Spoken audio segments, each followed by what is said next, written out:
One thing that I did like about this movie was the camera frame that they used. I'm forgetting what aspect ratio it's usually referred as, but I really liked it, and I'm not sure if it's still being used. I think it is, but I don't know. I just liked it for some reason. Something that I did notice was that they didn't really focus all that much on cinematography, which I guess they didn't really do back in the day unless it was like Scorsese or something. They have started doing it a bit more now with movies like Moonlight and stuff.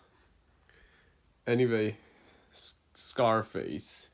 This movie begins with Tony Montana coming to the United States through some illegal methods and actually becoming a resident. And I'm not sure how this movie's story got made, because it's a story of Tony Montana becoming a drug lord in Miami, and I don't know, it just seemed a bit too simple to me.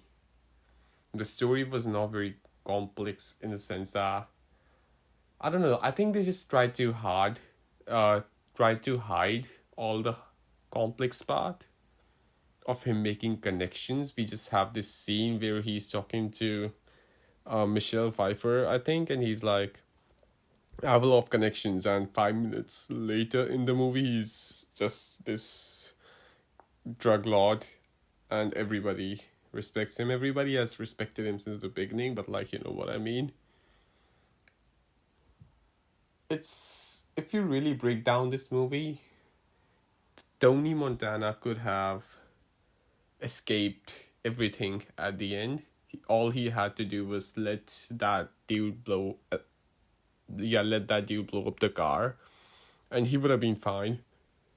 So I'm not sure if what this movie was exactly trying to say, because if it was trying to say that, well, you shouldn't be into the drug business, I'm not sure if you were able to show that properly. Well, I like to also not look for messages while watching movies, but I kind of felt like they were trying to give that message for some reason. There were also some scenes in this movie that were really tense, and I really liked that. I really liked the ending as well. Apart from that, what else did we have in this movie? Um, was it too long? I don't know. Maybe could have been a bit shorter.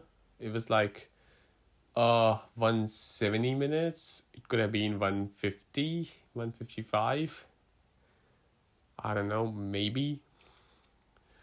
And of another thing that I was really surprised by was that this guy became such a big thing in Miami, but the only woman he ever cared about was Michelle Pfeiffer.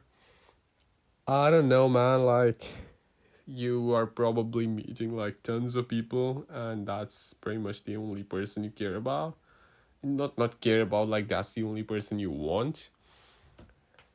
When you grow in life, you meet more people, and you usually tend to forget about the older people that you knew. That's why you're not in touch with your friends from your high school. And especially talking about this woman who wasn't really all that nice to him, and considering the ego that this guy had, I don't know. But anyway, I can still believe that, not have an issue with it or anything. Overall, I do think that this movie was good. I don't think this is one of the best things ever made, to be very honest. It's a good movie. And if you have time, I will recommend you to watch it. Al Pacino is a great actor, without a question. The only problem I have with this movie is that when he became what he became, I just couldn't feel that he's a different guy now. Like in Breaking Bad, you could feel the transition of Walter White becoming Heisenberg. I just didn't feel that transition in this movie, and it's probably because, well, it didn't go on 5 seasons. But I don't know. I just didn't, because they just, if yeah, I get it. You have to make a long movie if you want to show a transition like that. And probably I'll take that thing back when I said that this movie could have been a bit shorter. Maybe it could have been a bit longer, because like you have to make that transition a bit more efficient.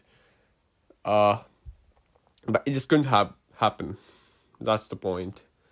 But still, I really like the ending, and I really like this movie.